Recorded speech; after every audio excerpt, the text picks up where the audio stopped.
might be. I can't tell if we're on or.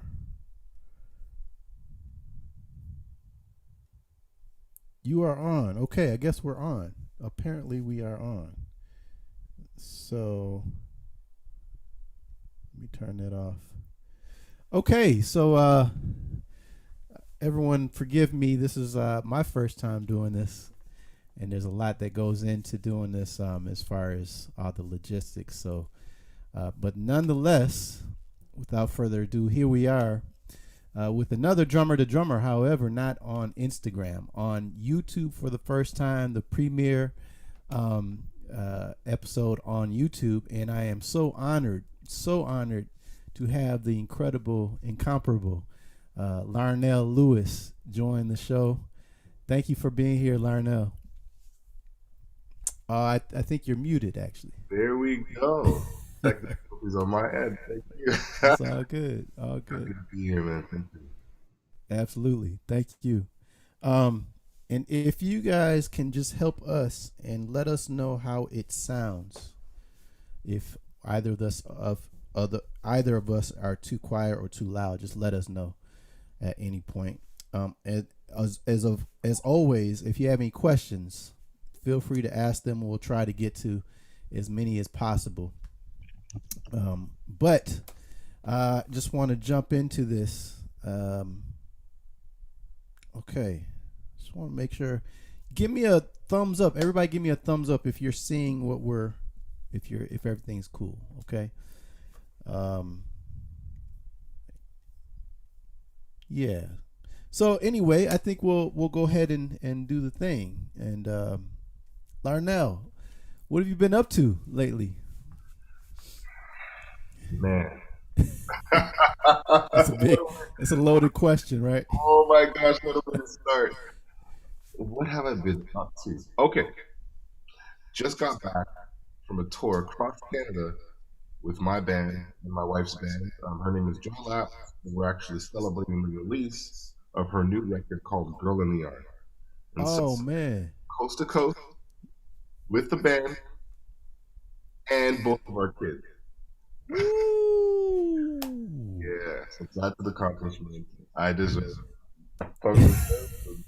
Under that, you get big daddy and husband points. Hey, so yeah, it was great. Anybody interested? You can check the cover right here. What's the name of the album again? Called "Girl in the Yard." Girl in the Yard. Everyone, check that out. I'm gonna check it out for sure. Joy Lapp, Steel Pan, unbelievable. Wow. And who all is on that album? Many musicians. So I'll highlight the producer, Andrew Stewart, the bassist. Yeah. Unbelievable, musician, producer, writer, and some of the same people that are in our front band now. So Rob Christian is a great musician on the record, as well as Elmer Ferrer, Jeremy Ledbetter, Michael Shan. My goodness, Courtney Fraser. There's so many musicians that are just rocking it. String quartets, horns galore. It's a big project. So. And did you guys collaborate on the music as far as the writing, or did you do most of it, or did she, or how did that work? So she actually did most of the writing.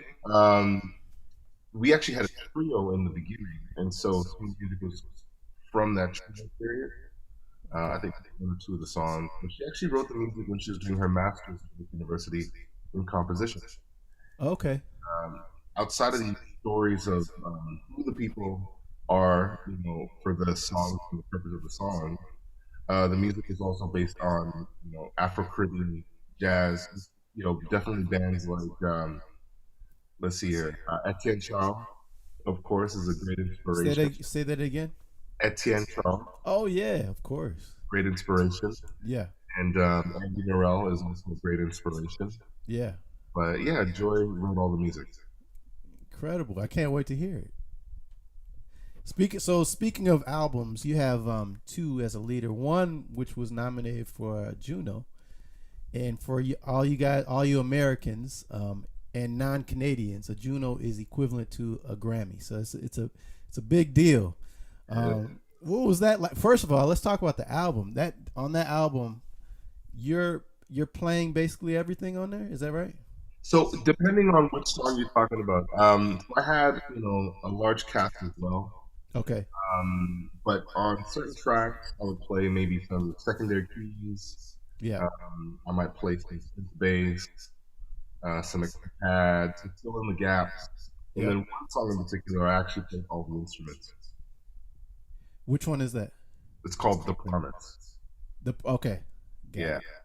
So I played drums, of course. I played bass, um, guitar, actually three different basses, Yeah. fretless, fretted, and then I have a 16 where I was kind of playing more like counter melodies, the keyboard stuff, and melodica. Mm. Yeah, I heard the melodic. That's uh, how long did that album take for you to put together? By the way, I think one of the comments they said that you're a little low in the mix and maybe there's an echo. I'm not sure if maybe you can get closer to the computer or I'm not sure. I'll tighten up Okay. and I will double check my volume. My Maybe you know what? It could be me. If I turn your volume down on here, it might actually help.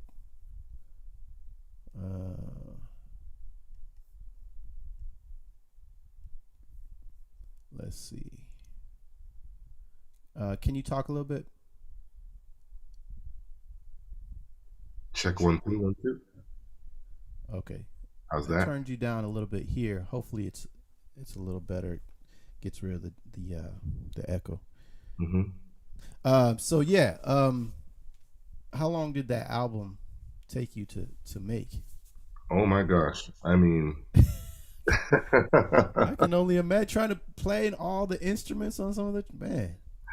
so the short version of the story is the songs were written over a long period of time. Okay.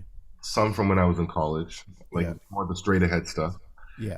and others a little bit closer to when we were actually finishing up the record. Yeah. But you know, there were some hiccups where we had to slow down a little bit, and thankfully we also were able to get some funding from the government here in Canada to actually complete this record.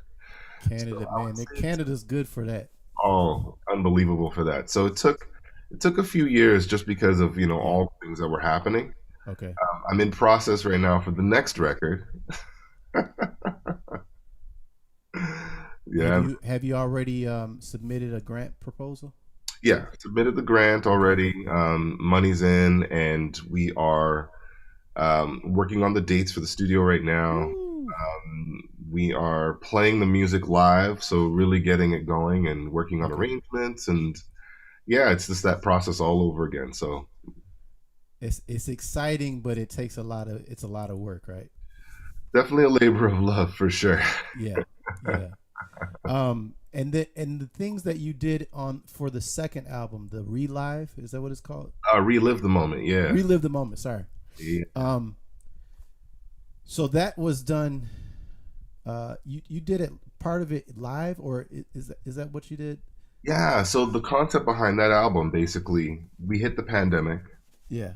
and I needed to put out another record, but I also wanted to just get some video content because that was really big in the beginning of the pandemic, Okay. Yeah. And Yes. so, as you could understand, everyone's trying to figure out what to do, Mm-hmm. and I didn't have great video from the first project. So what I did was I actually went and just played drums to some of those tracks again, did a new drum composition called The Forgotten Ones, Yes. put video up. But because when people see video, they usually ask, can I stream this? Is this on vinyl? Can I buy this? So I said, you know what? Knock them all out. One more once. That's killing. That's so smart. So like there's maybe half or maybe 4 or 5 out songs that are the same from the first album, right? Correct. Yeah. So I just play them again. New drum performance, different space. Yeah. Grew my hair out. I was just like, okay, this is a new me. This is a new like That's everybody. that's the one you got the sunglasses on, right? You got. Exactly. I love it. So and the drum part is the only thing that changed on those tracks. Only thing that changed on the tracks. That's amazing. Yeah. See, like I would have never realized that unless I, really delve deep into it. It's like there's so much you can do, Hmm. you know. But they're both great, and both albums are very different. Also, Yeah, I mean, after touring, we had done some touring in 2019, and of course, like everyone else, we were just like 2020 is our year. We're gonna push forward. We're gonna make it happen. And of course, we had our collective timeout, which yeah, who knows where we are in that process. we were being naughty. You know what I'm saying? Like he had to put us in the timeout corner. Yes, but yeah, basically, it was really about not only putting the music out, giving it a little more life by extending it a touch, but Yeah, also building my team. So we had assistants, really worked with the studio, finding a really cool company to press the vinyl and other products, yeah. and just starting to build the online store and getting more of a presence online. So there were multiple, things that we were trying to knock out with that project. So you brought up online.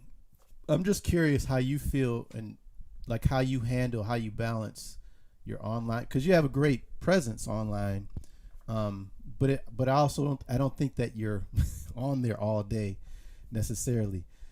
How do you balance that? How do you find that balance between work, music, obviously family? You got two kids, and then keeping up your profile, your online profile and Yeah, that's visibility. a great question actually. And so one of the things I do is I turn off my notifications on my Mm, social media. mm, The reason why I do that is because I'm gonna end up looking at my phone constantly. So if I post something, I'm gonna put it up there and I'll get back to it. mm. When it's phone time and it's time to be on social media, I will be there. I'll hit people. We'll do the thing. We'll do the dance. We'll have Yeah. fun. Goodbye. Right? And I needed to do that because, as you know, working in an institution, there's so much with the prep. There's so much with, keeping up with that side of things. Then you have your career. Then you have your, whether it's the persona online or just like you as a clinician. Like there's so many faces, so many sides to this particular thing, the entity that you are, like who you're building your brand. Yeah. And for me, it was really important just to make sure that when I'm present online, I'm in the comments, I'm doing my thing, and I'm also aligned with other people Mm. who, like Drumeo, for example, or Snarky Puppy, or other artists who also do video for their performances. So I'm able to spend time there. The videos go online, people can see where I'm at. And once that happens, I can still attend to my family, Yeah. because yeah, they like to play hide and seek. And they like to play games, and it's a beautiful time right now for us. My children are 4.5 and 2.5. 4.5 and 2. Woo! Yeah, Busy time, but that's when they really start to blossom and their personalities take hold and woo. yeah, I think that's a great thing though. I mean, I know for myself, it's amazing how you just get sucked in to the social media thing. I'm working. I woke up about 7 a.m. I hit it hard today. I was doing all, and all it takes is one post. You just kind of tune in for okay, I'm gonna take a break. And I looked at one post, and 20 minutes later, I'm like, what am I doing? What are you doing? get get it's back to work. Yeah, so I think that's great. So I think I'd be probably a lot of people would be very mad at me if I didn't talk about Snarky Puppy and your work with them. Um, so I guess I feel like your work with them and the things that you play and how you play with the band and it really I don't know your personality really comes through in how you play with the band and I don't how long have you been playing with them? I know they have rotating members but I imagine that your sound and your approach to playing and a lot of the way you think about music has it's probably evolved a lot since joining them and playing with them and being in different scenarios with them, different members. And can you just kind of talk about how your time with them how it started and then how it's evolved? Oh yeah, absolutely. So I met the band in 2011, Yeah. playing at a club which I think you're familiar with, called the Rex. Yeah. Yeah. So I was there with Rich Brown and Rinse the Algorithm. Pause 1 second. Hmm. The Rex. Do you know the Indian spot across the street from the Rex? I think it might be fairly new the last couple years, maybe. No, I don't actually. The next time you're there or in the neighborhood, you got to go. I don't remember the name of it, but if anyone is ever in that neighborhood, what's the name of that neighborhood? I mean, I call it downtown Toronto. It's the Queen and University area. You have to go. It's amazing, and they're open late. That's why I know. I went there every night when I played at the Rex. So if anybody's in Toronto, you got to hit up this Indian, hit up the Rex, but also hit up this Indian joint across the street. Amazing food. Okay, I'm done. Right. No, it's all good. I like the recommendation. I'm gonna do it for sure. Okay, so met him in 2011. Was playing the Rex with another band. We had a monthly residency, and Snarky was just happened to be booked on the same night that weekend actually. So Snarky played their set, and then we played our set. Got to meet everybody, including Sput. The band came the next day, of course, for their 2 night stay, and they had been playing the Rex actually for a couple years prior, maybe even maybe 3 years prior. Wow. Okay. It was one of the first like out of the U.S. spots Yeah. that Snarky had played. They said, "Hey man, do you want to sit in?" I was like, "Sure, but I don't know any of your songs." And then they just taught me a song on the break. They just gave me all the information. They just kind of ran it down in like under a minute. They're like, "You got it?" I'm like, "Yes." And then went on stage and we played, and that was pretty much the beginning. So after that, I ended up subbing in a couple times anytime they came to Toronto or played Montreal. Okay. And when I officially joined the band was right after I did the We Like It Here project, You right? joined after you did the project? Yeah, so basically I was there, so filling in for Sput because Mm. he wasn't able to do the session, and so they called me, I think one or two other people. I Yeah. said, yes, I can do it. They said, great, we'll book your ticket. Got out there, cut the session, and Mike said, you're in the band. I don't care what you say. You're staying. I'm like, all right, cool. But it's this giant rolling ball of moss that just picks up musicians as it goes along. And Right. you know what I mean? It's like when people, you know how it is, like personalities, Mm. abilities, concepts, all that stuff matters. Yeah. You're looking for a band member. And when people sub in and that energy clicks, you're attached. And Mm. yeah, I mean, quickly, you're talking about the evolution. When you are with a group of musicians like that on the road, like-minded people who are, always bringing projects, always doing something. I mean, there's at least one other person Mm. doing something similar to what you're trying to do. So it's a Mm. great like pairing and buddy system where you can just like ask questions or you can, look for advice. You can get someone to check things out. I remember sitting at the gate switching headphones, listening to mixes and someone else checking out my mixes and someone's Mm. working on video edits and someone's trying to like book a tour. And so you have this like environment where everyone is working on something, Yeah. and that in itself levels up the brand and business of the individuals. And of course, musically speaking, you get on stage to play the same songs with different people and you get to explore. So it really helps to rub off, on you like rhythmic concepts, Mm. harmonic and melodic concepts that you could use, in your other compositions. And yeah, I really feel as a musician, I've matured over time, of course, Yeah. exponentially because of my just general exposure with whoever is, on any particular seat. Mm. And what is it like to be? I guess how does it work? Like when there's a new chart that Michael or somebody in the band brings, how do rehearsals go? How do you get that chart together? So new songs usually get introduced for the recording sessions. Mm. And what we do is we send demos in. Mm. And for this last record this upcoming record for September, the next single is actually going to be it's called Bet, and it gets released next week, Friday. Okay. which is going to be great.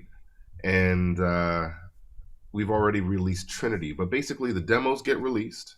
Yeah. They get sent out to the band, and for this project in particular, we had about maybe 7 days to learn, arrange, and rehearse about 14 or 15 tunes. What? Like no sheet music. Yeah. So how does that work? You just stay in a room until you got all the tunes down, and then like It was insane.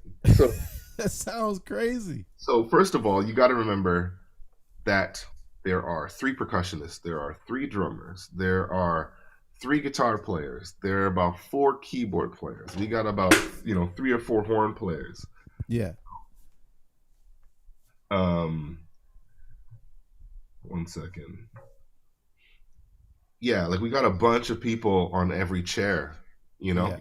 and basically for us, we have to learn how to switch off for the drummers, switch off like in different parts of the song because we're playing every song, right? At this. And I think the main thing is yes, we go into the room and we don't leave until we get it, but we work a system where it's like, okay, 4 songs today, tomorrow we're gonna review those songs and then add 4 more songs, right?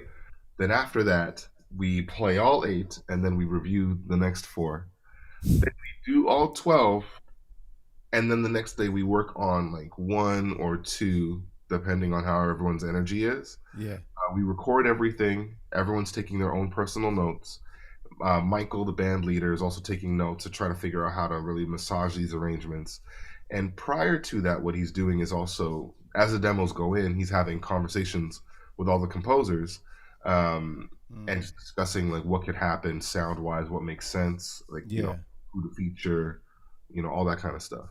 Wow. Shout out to Michael and all the UNT, University of North Texas alumni. Yes. We're in the house. Yes. Yeah, for those of you who don't know, I teach at the University of North Texas, and Snarky kind of formulated while they were here as students. Many of them went to school here, so it's pretty cool thing. So, yeah, I mean, as far as your sound, what's your approach as far as sound concept? How does it change from when you play with a group like Snarky to a different group?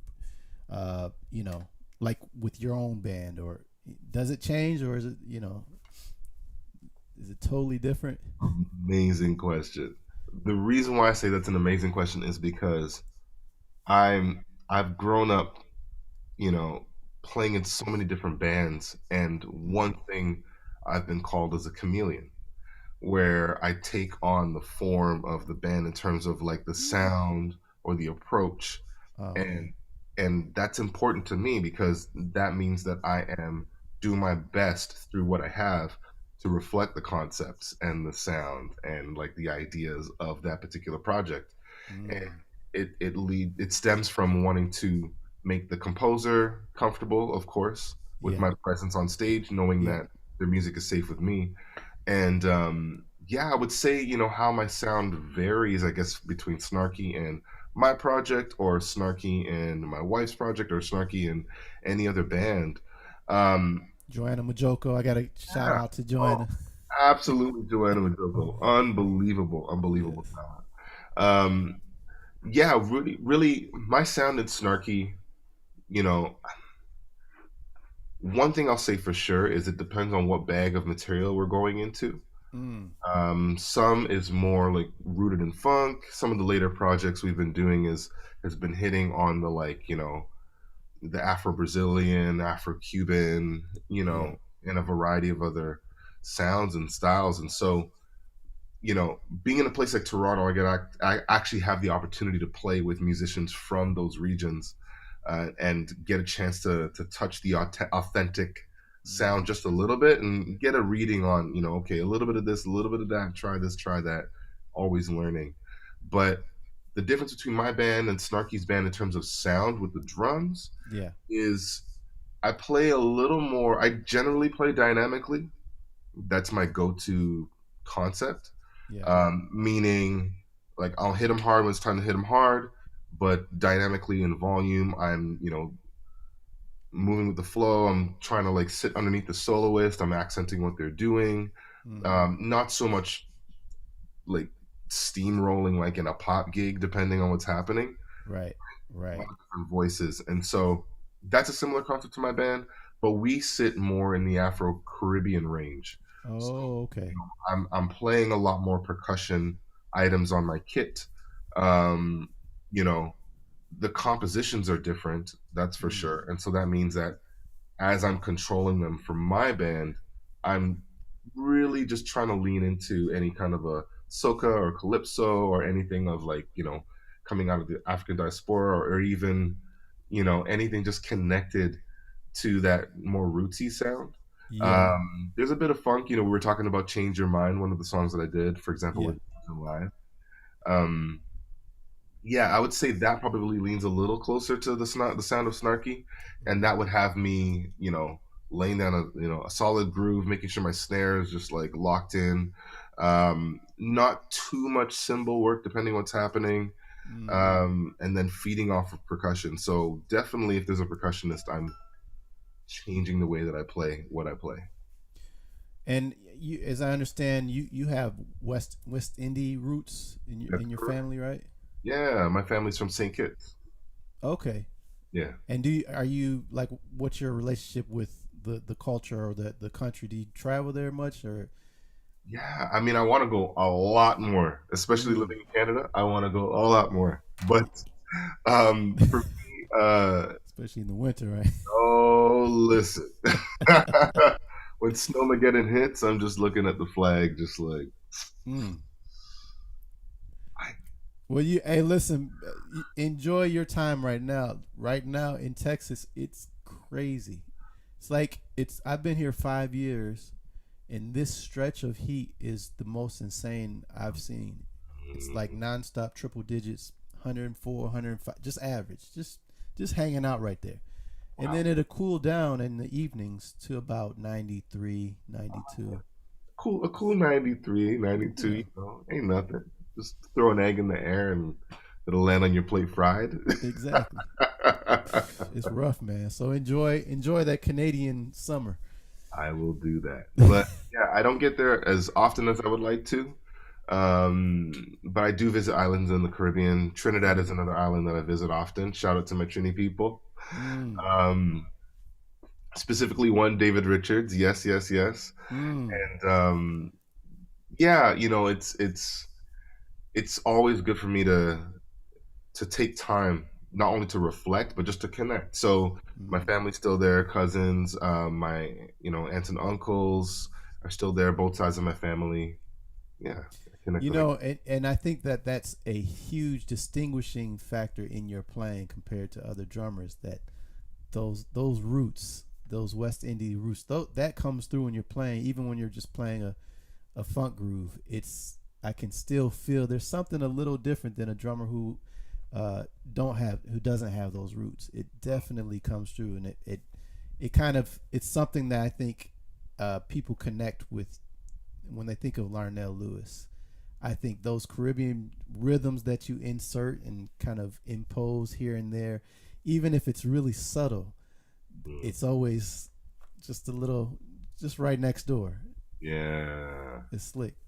yeah, man, and it's cool for me. It was actually you know getting back into the history of New Orleans. It was really helpful for me to make my own personal connection with jazz, Uh, considering like the Caribbeans that were there and mm, what they brought to their contribution to jazz music and what was actually being created at the time. And so once absolutely. I started to understand that, I was able to take so much more ownership of my sound and approach, and not feel like it was anything other than Like just it's separate. yeah, yeah, Yeah. You know, yeah. I have students. One of my students. By the way, shout out to a couple students on here. Giant Boynton, he graduates. Great tenor player, graduated. What's up, Giant? And Jeffrey Dalton, we see you. I'll see you in a month at the auditions. Can't wait to hear you.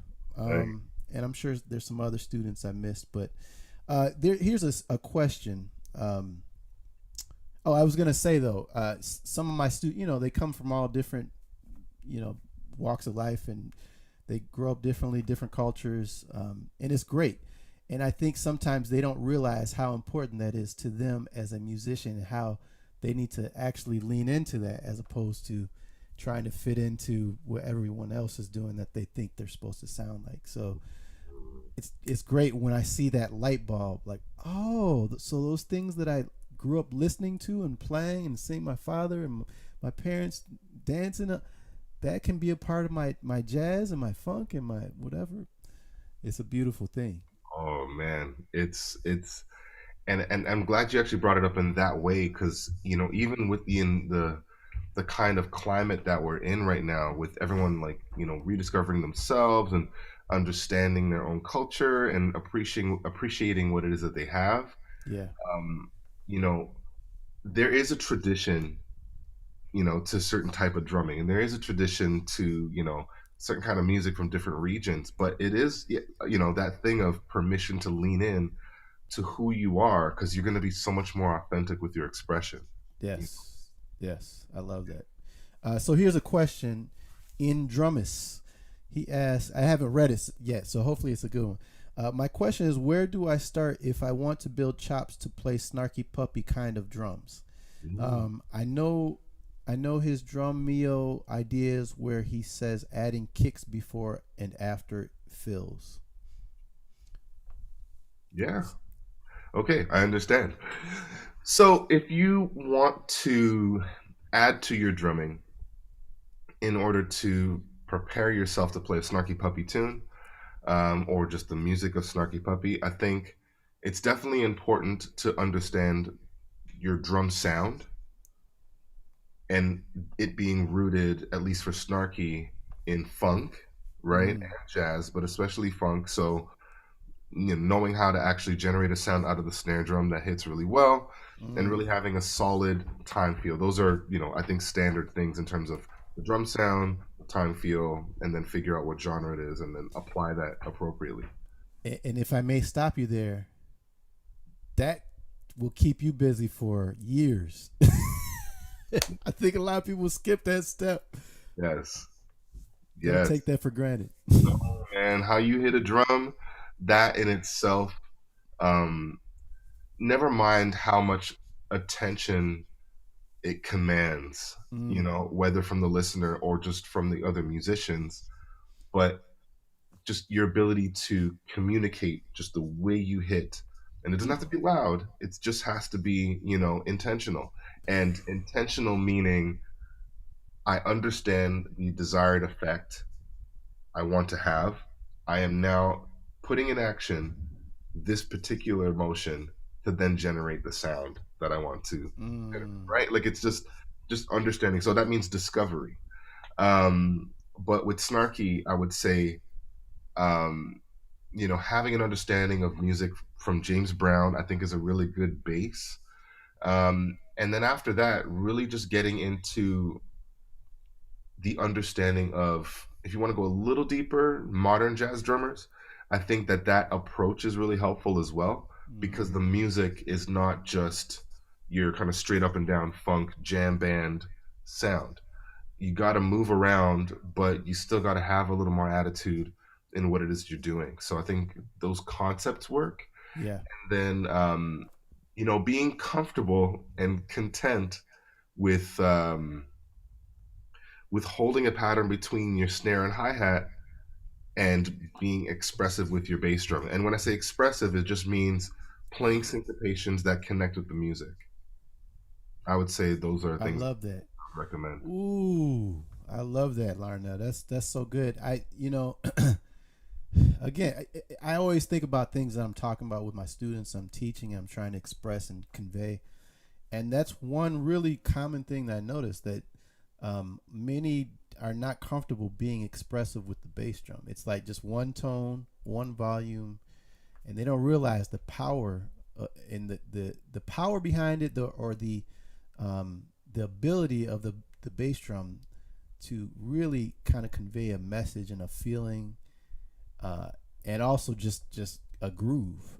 but the nuances that are involved in that, I think a lot of times drummers take for granted. Man. So, I just kind of went to a whole world and I was like, that is a as a, Jameson Ross is another drummer in Snarky Puppy, and whenever we are together at the Ground Up Music Festival, which usually happens in February in Miami Beach, Florida, mm, we start talking, and he's like, "Bro, that's a rabbit hole right there. That's a rabbit hole." So yeah, bass drum, that whole idea, that's a rabbit hole for sure. it is. Man, so many questions coming in, and there's some questions from my Instagram stories as well, so I don't want to neglect those. Let's see. Um, okay, so here's a question about what does mature. This is from Taylor Hatch. He's actually a current student at UNT, a guitarist, wonderful guitarist. What does maturity as an artist look like, feel like, and sound like? What does maturity as an artist look like, feel like, and sound like? Hmm, that's an interesting question. He tends to do that. He's got these kinds of questions that really get you thinking. Good Yeah, question, Taylor. I would sum it up as growth Mm, towards a goal, really. mm, And the reason why I would say growth towards a goal is because when you think of fruit maturing over time, right, becoming more ripe, its goal is to get to a certain point and then it just kind of falls off. So it has this arc. If you are young, you can't just expect to be at the end, you know, but you have to understand where you're going and then just follow that trajectory. So I think mm, having just even an idea or concept of desires, which can totally change midstream, that is okay. But I think maturity, first of all, with like, what does it sound like? It sounds like being intentional with what you're playing. mm, It sounds like, the way that you're able to pace yourself when you play. It mm. sounds like you've considered more things than just yourself when you're playing, right? I think that is, That's heavy. yeah, I think that's maturity when you're looking at playing the way it feels. I think that the way it feels has a lot more to do with self-awareness. Mm, So what how you feel on the daily outside of gut health and blah blah blah, all that other stuff, but making sure that your self-awareness is informing your attitude of your self-esteem and like who you are as a person, right? mm. I think Yeah. that's maturity as well. And then, we talked about what it sounds like, what it feels like, what does it look like? I think it looks like, again, um, growth and understanding of your surroundings and being able to flow like water, as they say, you know? So if something is happening in a situation where you're not cool with a band member, or you got a Mm, sound engineer that's not doing what you need to do, or whatever the case may be, I really think that the way it looks is just in your attitude outwards and what you're projecting to people. mm. Yeah. There you go. That says it all right there. Just do what he just said, Yeah. and you're gonna be great. And whatever you want to do, honestly. That Here's another question. Let's see. So what? Let's see. There's so many good ones. I want to make sure I choose a good one. So here's another question by Taylor because I wanted to ask you about this anyway. And then I'm gonna get back to the chat. Isaac Lavigne, good to see you. Another student. nice. Um, good practice habits. Let's just talk about practicing. Like, what's your approach to practicing? I'm sure it's probably changed over the years a Mhm. little bit as you've kind of matured and got busier and had a family and all these things. But maybe talk about how your practicing habits while you were in school, and then how that kind of has evolved and changed. Yeah. I'll sum it up into three zones. Sure. So I had a period where I guess you could say, people do their really concentrated, I'm so into this, I don't want to do anything else.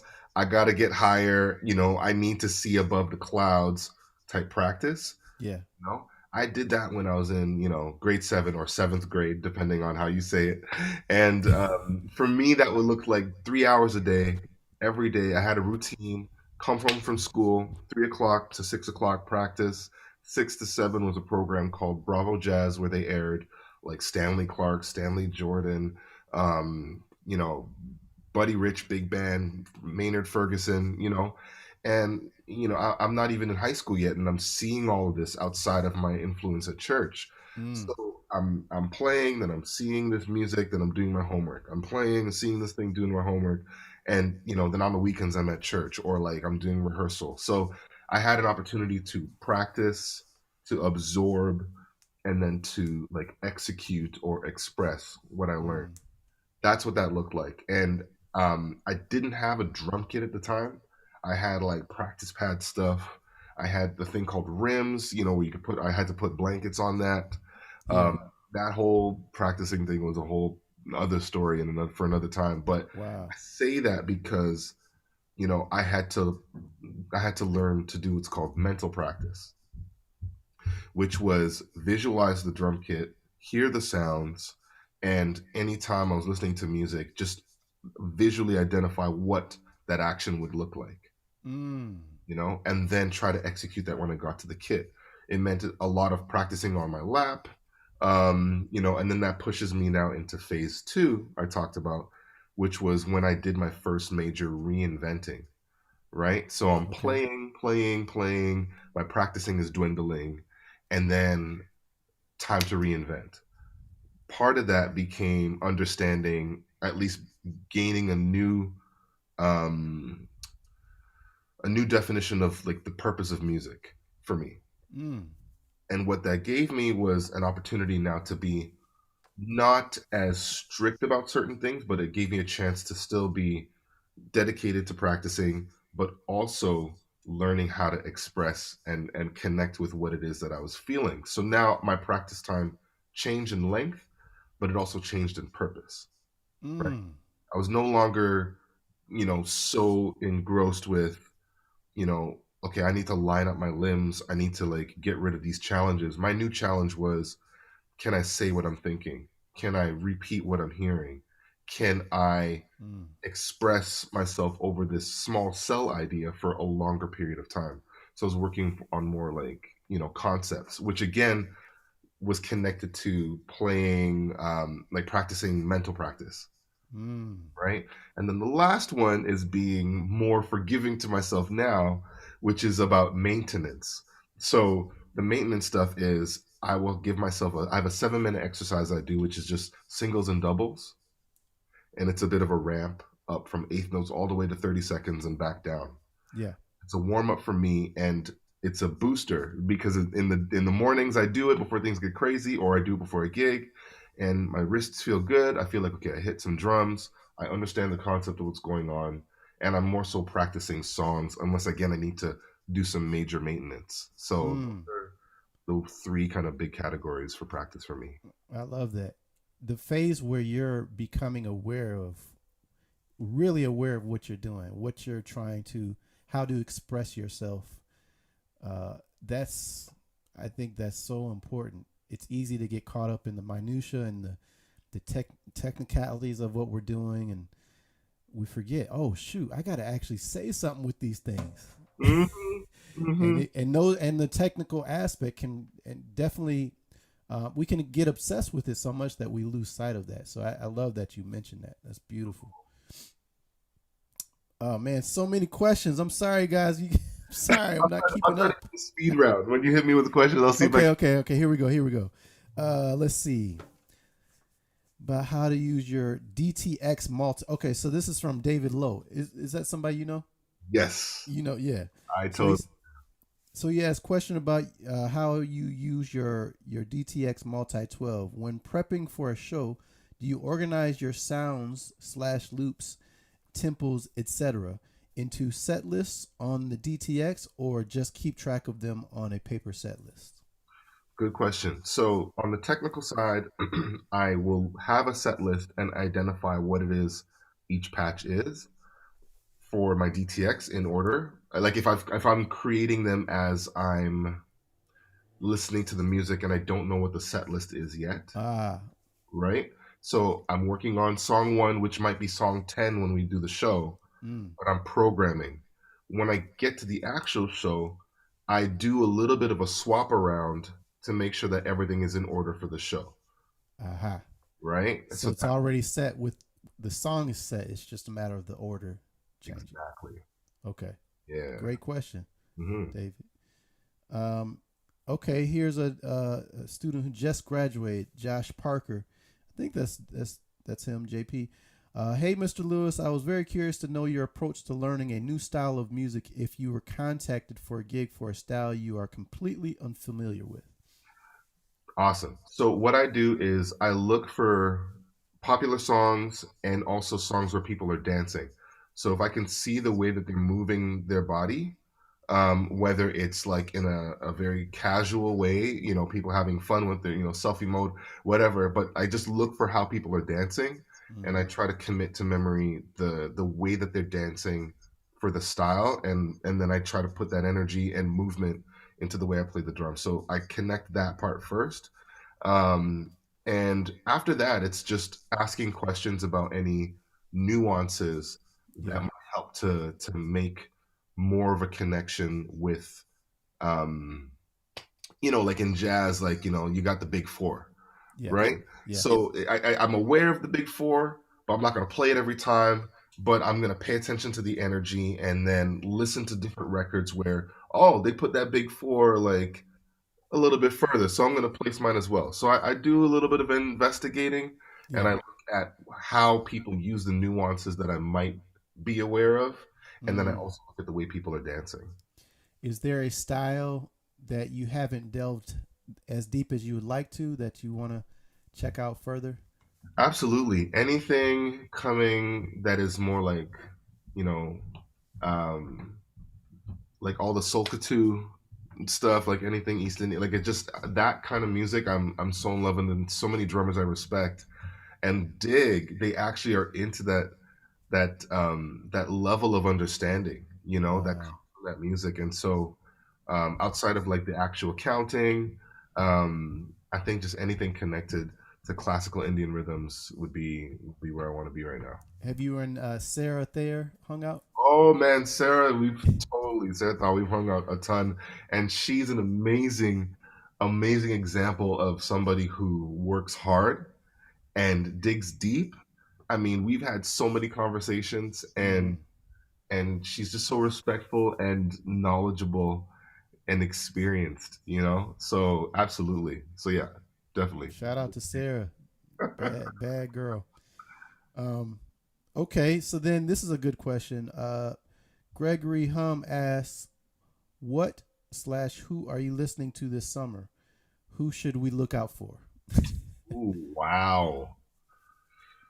Anybody that's caught your ears lately, or I mean, anything that you're going back to that you're like, man, this is a bad album. I need to check this out more."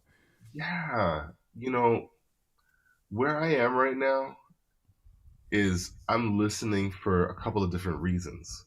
Mm, So I'm listening for research in terms of like composition, in terms of sound, in terms of like, identification, like what actually vibrates, mm. um, and resonates with me. So definitely Marcus Miller, I'm falling back on again. You know what I mean? And, just checking my friends out. So Mark Lettieri is Wow. definitely, Okay. his music is just like, another Texan, right? Mm. I don't know Mark. I gotta check him out. So one of the guitarists in Snarky Puppy, he actually he's a composer for the song Trinity that was released recently with Snarky. And so if anybody I would say to check out, that's such an interesting thing. But I mean, you had him on Drummer to Drummer. I would just reinvent, like, just throw back in again, Corey Fonville, you know?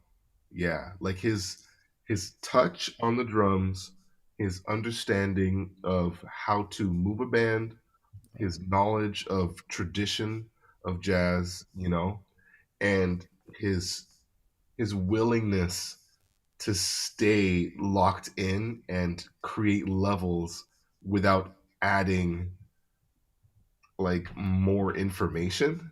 Yeah. It's just like it's unreal. So Yes.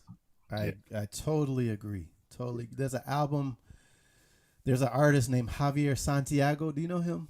I've heard the name. Yes. Man, such a great piano player, and Corey's on at Mm, least two of those albums, maybe even three.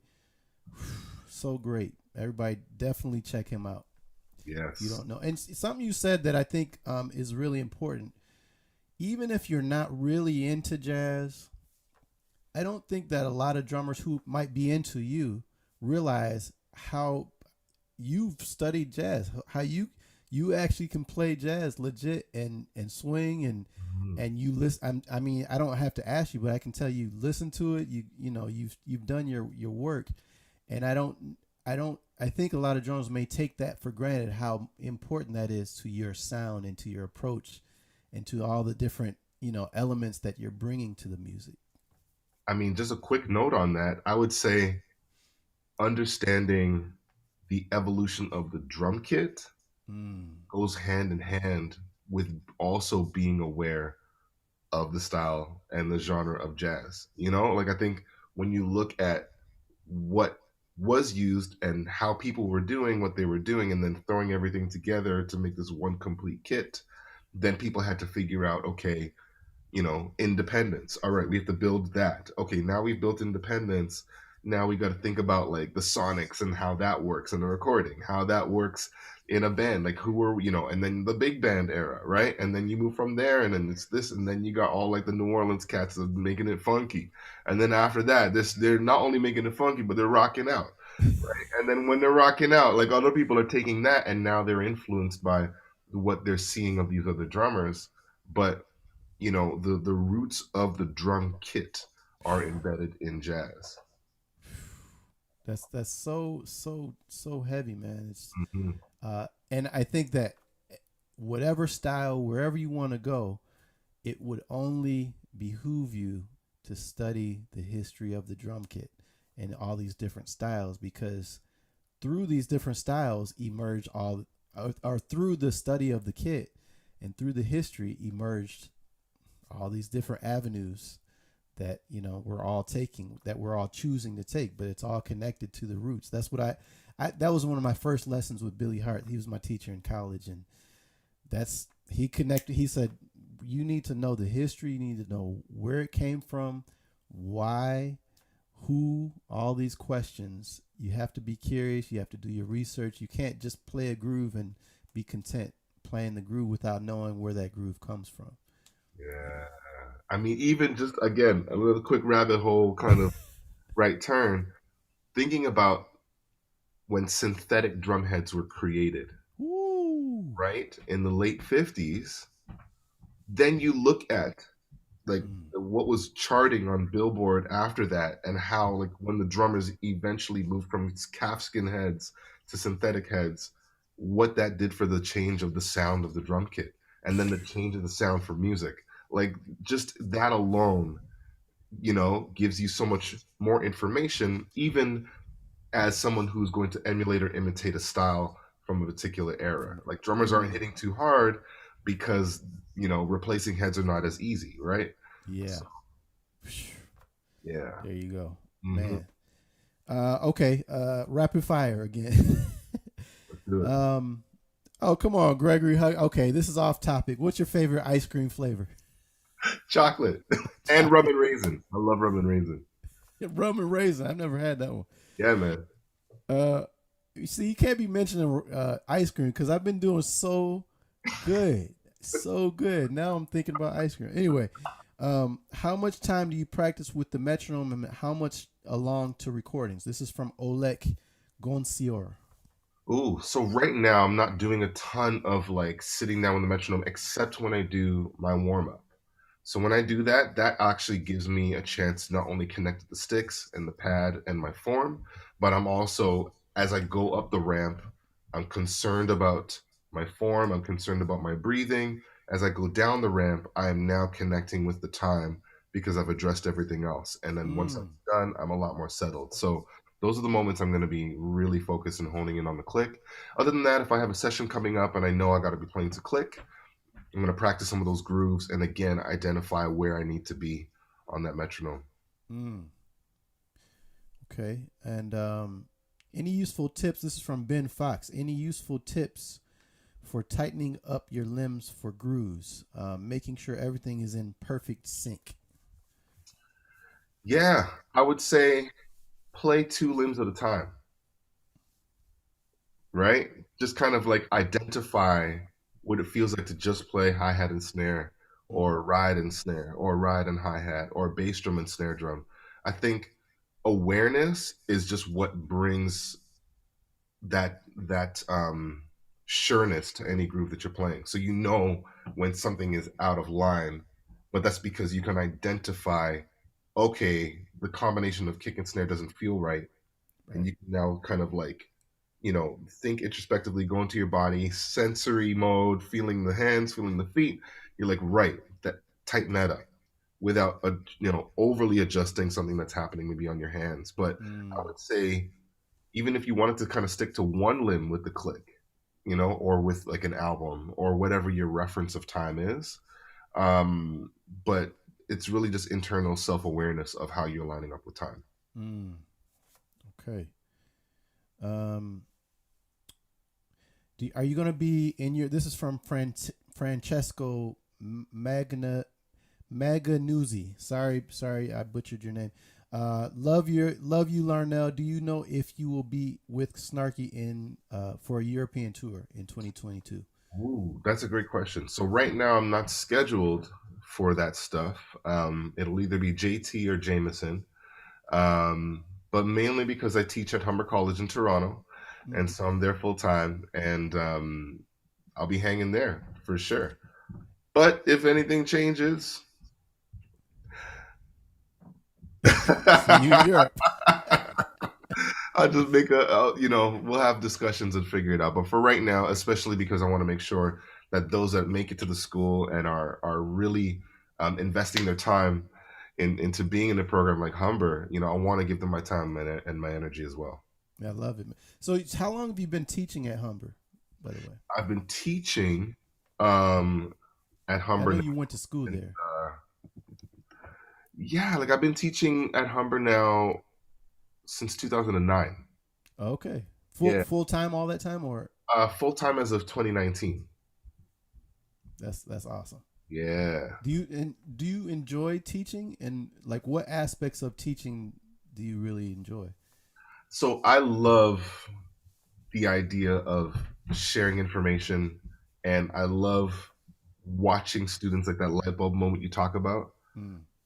So for me, it's that idea of like mentoring and talking about life, and then connecting, people to their own personal identifiers and saying Mm. you use those. Yeah.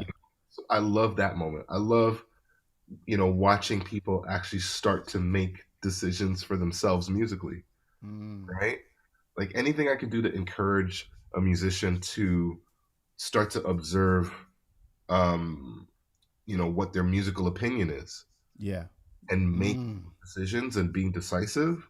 Like I support that a ton. So I I love, love that. you know, So, do you have a kind of a prescriptive approach, or do you have certain things that all your students have to do, or is it more just you come to me and we work on what you want to work on, and I'll kind of recommend you do certain things, or like what's your general approach, and then what this is kind of for me as well because I teach as well. What are some like non-negotiables that if you study with me, you got to have this together. You got to get this together. yeah. So foot control is a thing that all my students do. Mm.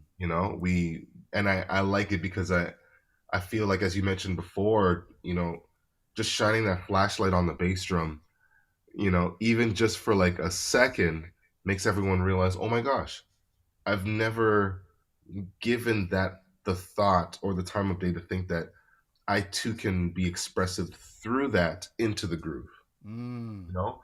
And it doesn't mean that you need to be doing a million things on the bass drum. It just means that now you're aware of that frequency, and you can use it more effectively. Mm. That's it. So Yeah. that's a big thing. So all my students, we go through that. I got a page. Some of them know boom, boom, boom, boom, boom, boom, boom, boom, boom, boom, boom, boom, boom. And we got some like a whole page of swung stuff and like half a page of straight stuff. Tempos range from 90 BPM to like 120 at 16th notes, depending on what they're trying to do. The most Mm-hmm. they're gonna do are, 6 notes in a row, depending on the pattern. But we're also working on understanding how their ankle and how their foot really is going to move on the footboard, and just giving them that control, that license, that permission, that awareness, that Freedom. all the above. Yeah, just freedom. So that's kind of a non-negotiable. Yeah. Other than that, especially with the way that things are working at the college currently, Yeah. we're actually building lesson plans from like day one with the students and saying, okay, here, you show me where you want to go. We're going to build that plan together. Mm. Now we're going to step by step go through it, and this is our contract. I love it. Yeah. That's great. Um, just a few more questions, if you don't mind. Oh, please. Yeah. Um, man, I'm so far behind. Let's see here. So actually, this is a good question. Speaking of teaching, JMFS, I won't ask. Hmm. Is there anything you learned in your experience as a drummer that couldn't really be taught in a book? Is there anything that I've learned as a drummer that can't be taught in a book? Hmm. I don't want to say I might be stumped on that. I might be stumped on that. But what I will say is really the soft skills, meaning, how to love the music, how to Mm, how to apply yourself to the music, and how to, really just anything to do with your aura when you show up to work is ah, really the kind of stuff that might not be as easy to translate or receive from a book. I yeah. think when you're in the moment, or you're following a mentor on their gigs, or you are in go mode and you're learning from mistakes, I think that's really the stuff that you can't directly pick up from a book. Like, you can be informed of it, of course, but how you feel and your reaction while being informed from maybe a book, I think at the end of the day, it really, it works more to adapt yourself to surroundings. So Mm, yeah. yeah. Yeah, and I think that there are a lot of drummers who rely on books to learn and to grow and to become like some of their heroes, Hmm. and as they can be very helpful. Absolutely, I think we've all worked on books, and some more than others. But regardless, you can never be reliant on books to get you to that level of greatness that you hear Larnell Lewis or a Corey Fonville or Tony Williams or whatever. Or Quincy Davis. No, not a And book might get you to where I'm at, but not where you're at. well, one thing I will say as well, that actually, on a more technical tip, Yeah. is how to fill a room with your drum sound. Woo. You know what I'm saying? And not like play loud, but just like how to appropriately play the drums for this genre, like that works with this genre authentically in a room. Like, you Mm. gotta be there, you gotta hear it, you gotta like sit in different parts of the room, Yes. like that. I think is something that you can't learn from a book. Mm. This is another good question we haven't actually touched on. I was going to ask you anyway, but Jonathan Horvath asks, "Hey Larnell, who were some of the drummers you studied in your formative years? What kind of training did you do to get to where you are now in your studies of checking them out?" Yeah. So, I'll list off some names. I don't know who is still around. But one of my first teachers, Rob Vero, Mm. what he did was he really opened up my concept of, um, just kind of like opening up my concept of voicings and orchestration on the drum kit. Mm. Right, I was about 14 years old, and I was taking lessons for the first time. I went to an arts high school. I couldn't read, but I can memorize like crazy. And so they said, go to Drummer's Choice in Brampton, get some lessons, and figure that out. And he really took his time and, gave me the schooling of, just really connecting me to something that I was already aware of, but giving me the language and giving me the tools and giving me the confidence to really put all that together. Joe Iannuzzi, 40 BPM, like the whole Jim Blackley, like, what Mm. I mean? Like, take your time, like back of the stick, like all that stuff in terms of like the timing of how you're hitting the ride cymbal, the pacing, the way that Ah. you're sitting on the time. Mark Kelso's another one, Paul DeLong. Those guys really helped me when it came to um, fusion drumming and also like just kind of playing multiple genres on the scene, Mm. and reading as well was a huge thing with those guys. And really just my schooling outside of like the school of hard knocks, as they say, was to learn that music means something and is a form of expression, and so you just need to learn how to respect it. And that was the biggest lesson I learned from my dad. Ah. Yeah. That's an important lesson. Trust, man. Respect the music. Trust. Make it sound like you've either studied in that country or you're from there. Woo. Yeah, that's what he would always say. So, as far as your like big influences, have you been through different phases of like? Did you go through different phases where you like this was your person that you were really influenced by, and maybe you tune your drums like them, or got a cymbal that sound like like what phases and who were those influences in these different phases that Yeah. maybe at this point you don't think about, but are absolutely a part of your sound and your approach. Ooh, okay. So I like how you phrased it, the back end of that I may not think about, but that really affected me. Mm. So there's a drummer named Liddell Abrams who played with John P. Key, Oh yeah. and the album is Strength, and that really helped me. Just gave me a visual and some information to really sit on at my age of like I can't remember, I was maybe 13 or something like that, but um, he was definitely someone where he helped me to Liddell and Brian Blade helped me to bring joy to my drumming, Mm. right? Brian's ability to to um, to give you time without being like overly, like over without overstating it. Yeah. He's painting, but it's there. He's expressing, but you feel the drive. You could hear a whole concert and not hear him go ding, ding, da, ding, dang, da, dang. Like, you know what I mean? Dennis Chambers for bass drum stuff. I thought he was using a single pedal, didn't know it was double. So that was a big change for me, right? And I was like, okay, it's possible. Let's just do it. And I started working it out. Um, you know, uh, Buddy Rich, um, you know, Max Roach for me, Elvin Joseph Blakey, Terrell Carrington was Mm. another one. So I more knew Terrell at first from her drumming on Arsenio Hall because my dad would allow Oh me to yeah. watch that part of the show, right? Woo, woo, woo, woo, woo. So those, I mean, are a few drummers and Dave Weckl, for me as well, leaning into more of like a particular sound in terms of tuning of drums and like, EQing of drums and like approach and openness. El Negro was another big one for me. When I You got got into, the left foot clave. yeah, man, all that Afro-Cuban stuff, that was like huge.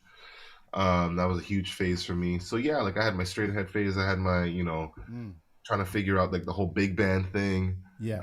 That was a big deal for me, and it's still helpful to this day. Calvin Rogers and Liddell Abrams for the gospel side of things. Jeremy Haynes as well. I mean, I could go through a bunch of those drummers, Right. uh, and yeah, others that influence. I mean, I feel like there's so many that have influenced me. I could just like Keith Carlock, was Mm. another person. Like the way he just like he's got his thing, but the sound and the energy is Yeah. like limitless. You Mm. know. Yes. Okay, I'm not going to keep you all day, but just a couple more questions, and I before I forget, I definitely want to hit on just Canada. Like a lot of people don't know. I lived there, so I have an idea of what Canada's about. But I would love for you to talk about Canada, the country, and more specifically, like the music scene, the musicians, and maybe something. Well, I'll ask it right now. Forget. um, and maybe some things that we as non-Canadians don't know about the country regarding music that's happening there. Yeah, so as we touched on earlier, and I don't know um, how much this shows up in other countries, Yeah. but in Canada we have a granting system from like city to provincial to like federal, the country, and at those different levels, like the arts are supported, with money through fundraising through different funds, but also a part of the budget actually being available so that Mm, we can create music and arts, different expressions through living arts, yeah. in order to add to our contribution to art internationally and just really just going down the line in history. And so Mm, Canada Council for the Arts.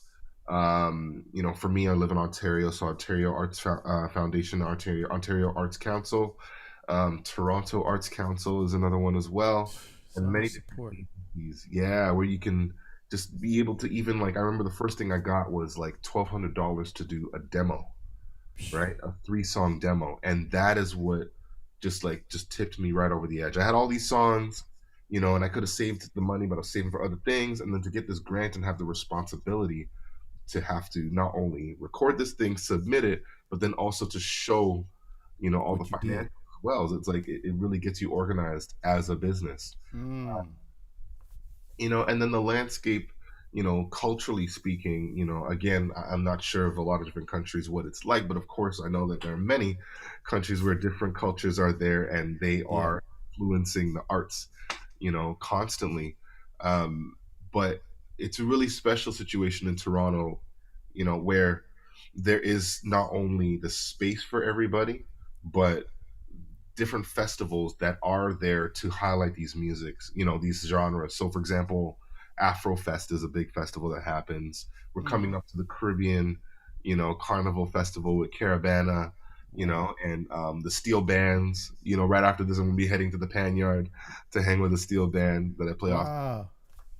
And then also, there's like salsa on Sinclair, Sinclair Street. So there's this bands like, and they're playing all the music of this, in Greek town, there's this, in this, there's that, in that, there's this. And it's just year Mm. round, tons of festivals.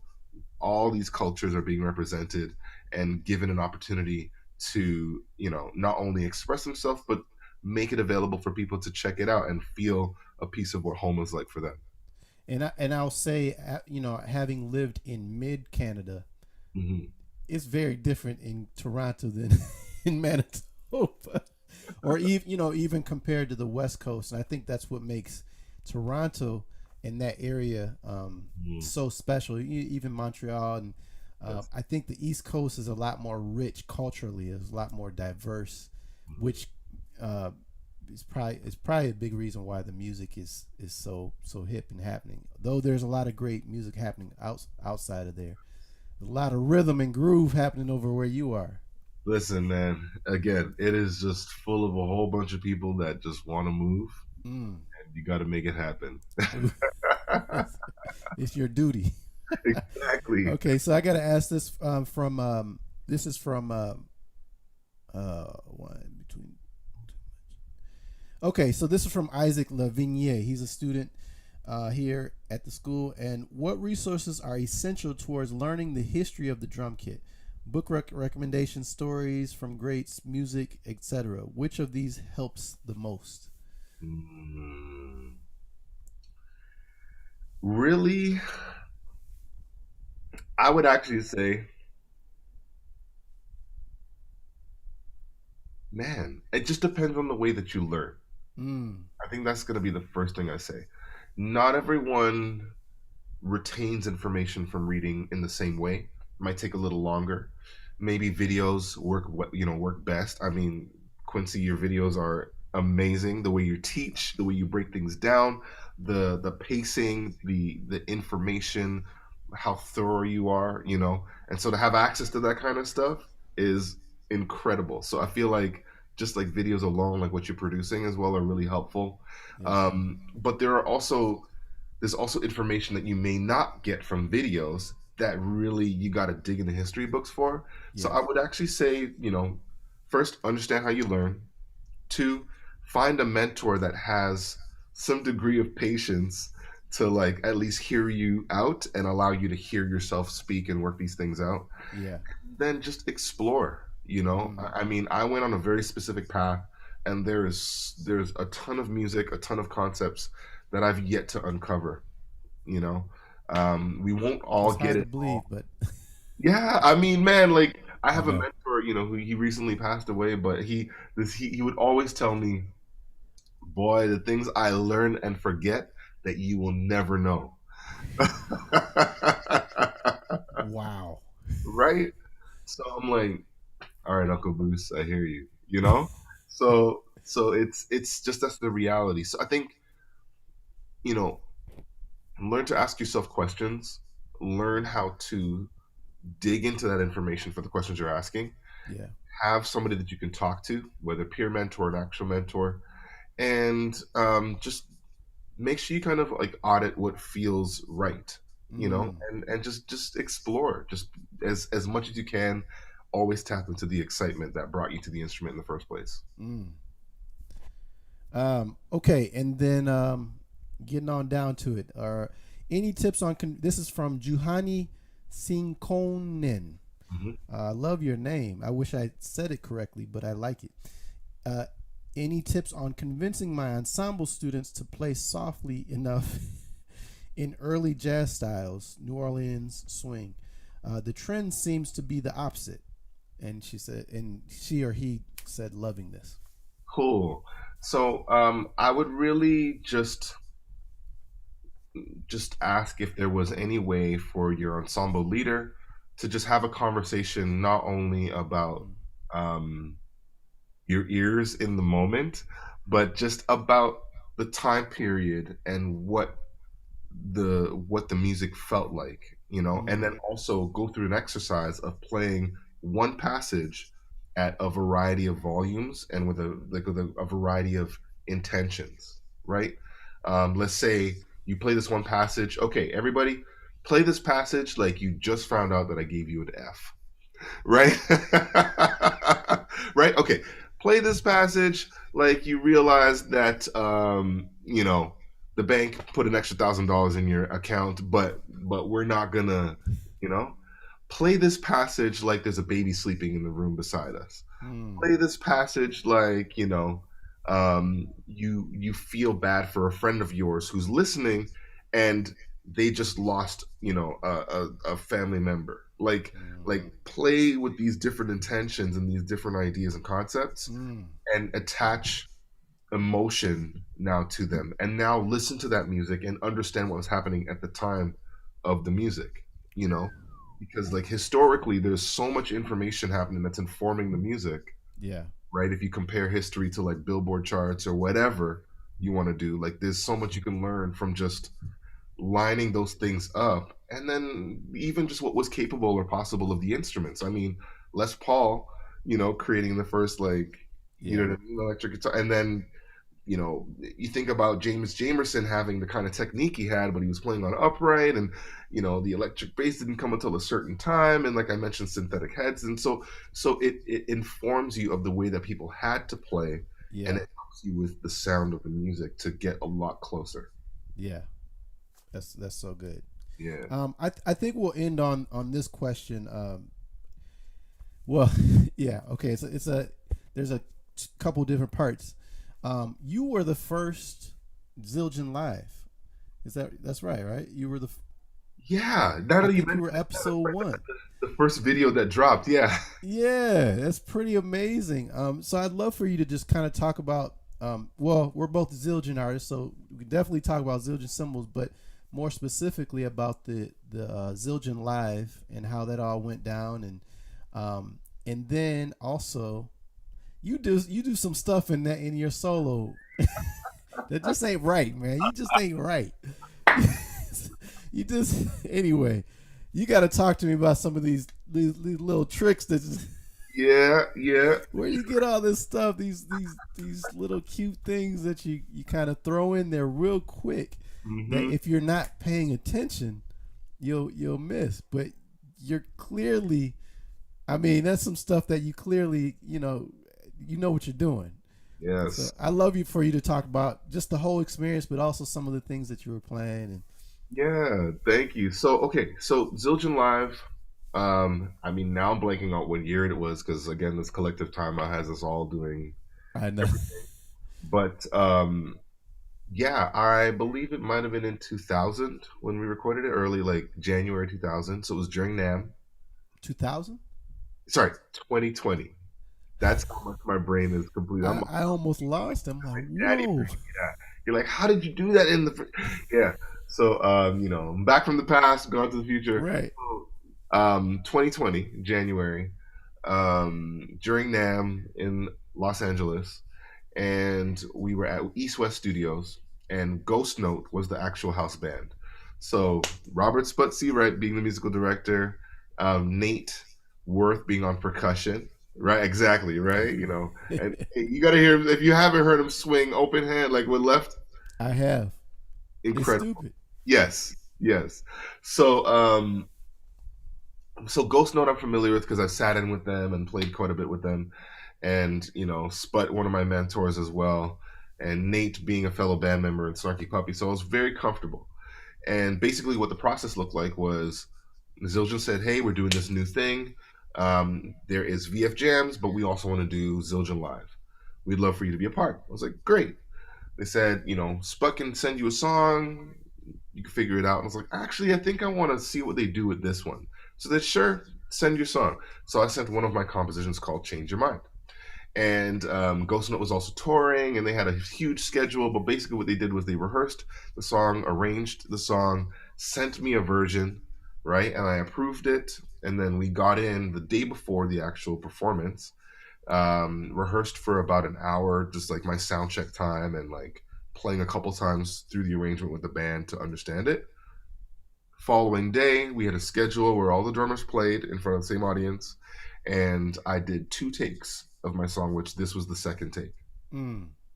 Now, the little things that you're talking about that I was doing came from, inspiration. Like one person was Johnny Rab. So, and I'm thankful I had the opportunity to mention to him on Instagram.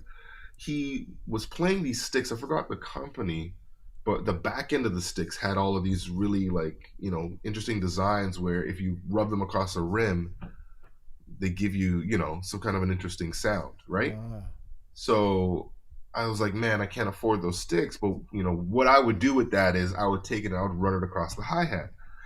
And I had a really beat up drumstick and I ran it across the hi hat.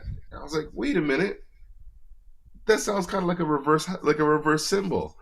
And so I kept doing it and then trying to figure out how to incorporate it into my drumming and attach other sounds. And then that kind of launched me into this phase I had of trying to mimic electronic sounds and effects on acoustic, wow.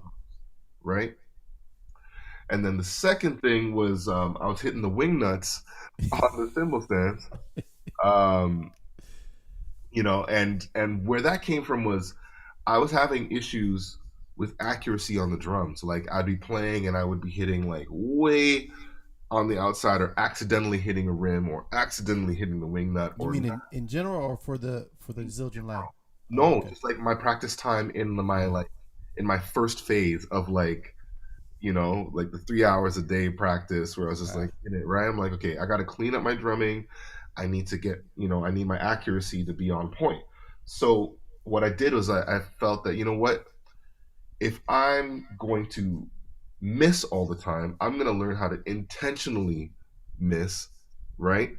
And that way I know when I'm in that zone, I can actually change the course of the stroke so that I hit exactly where I want to be. wow. Instead of always hitting the crash and misfiring, I'm going to misfire on purpose and learn what that feels like. Wow. And so instead of doing the whole like drawing a dot on the drum head and all that kind of stuff, I chose the wing nuts to aim for. And then it became an exercise where I would do like paradiddles on the hi hat, and then I'd have to hit on the downbeat the top of each of the wing nuts, Mm. right? And then it became just this exercise where I did it on the cymbals, where the movement around the cymbals was actually influenced by Jojo Mayer. I'd seen Ah. him do something on a Sabian, like Hear the Difference VHS. And I was like, okay, who's this guy? What is he doing? I can't do that, but I'm going to create my own version. And then kind of putting those two concepts together is when I started figuring out how to, make that a musical thing of just playing on the wing nuts or just the top of the rod of the hi-hat. Like it became a game to like aim, and like every time I wanted to intentionally hit that, I'm going to hit it. Mm. Yeah. That's such a good example of, it's like if you guys haven't seen it, which I'm sure everybody on here has, but it's during his solo that we're talking about where he actually plays on the wing nuts of both these cymbals, or I think it was these cymbals. Yeah, my Uh, crash and my ride cymbal. right, and it was so quick. It happened so quick, but it was so clear that that's what you intended. It wasn't a mistake, Yeah, and you were so accurate. yeah, And but it's an example of it's not happenstance. You actually worked on that. It's as a concept. And so in the heat of a performance, if you hadn't worked on it, it might not have come out the way it did. It wouldn't have come out. hmm So it just kind of goes to show that you really work on your craft down to really minute details that in the moment enables you to express yourself in a certain way, and that kind of imparted a whimsical, fun feeling. And in that moment when you're playing all this stuff on the drum, wow, how do you think of that? It's yeah, so great, man. yeah. I love contrast, and I feel it in conversations. I feel it in different musical moments. I feel it all the time, and so when I have an opportunity in performance to kind of like move the music into that zone of contrast, like I'm so like that's home for me. So I love it. Oh man. Well, I think on that note, Larnell, I just want to say thank you so much, not only for doing this, but for just the energy that you put out. You put out such great energy as a person, as a musician, and it's clear that you're genuine in how you deal with people, how you play music. You're sincere, and I just want to say thank you for everything that you're doing. Oh man, I appreciate that so much, especially coming from you, man. So much of like your lessons, I send a lot of my students your way, Oh yeah. what you're doing, and check it out because again, it's so clear, and the pacing is awesome, and so it's I'm I'm honored to be in this conversation of drummer to drummer with you. Oh man. Well, um, we got to hang in person sometime. I've kept you way too long, but All I good, hope man. we get to hang soon in person and actually sit down at the drums, or just sit down and just hang out and talk some more, because there's a lot of directions that we could go in. So, Yes. but thank you for now, and thank you everybody for tuning in. This was the first one. I hope to do several more of these, so stay tuned. Make sure you're following Larnell. There's a new Snarky Puppy album coming out. Check out his album with his wife. The name of the album again is Girl in the Yard. Girl in the Yard. So make sure you check that out. Follow both of us on Instagram, on our YouTube channels. And that's it. Thank Yeah. you so much, Larnell. Thank you. Thank you. You guys, take care. Bye bye. Now, how do you end this thing?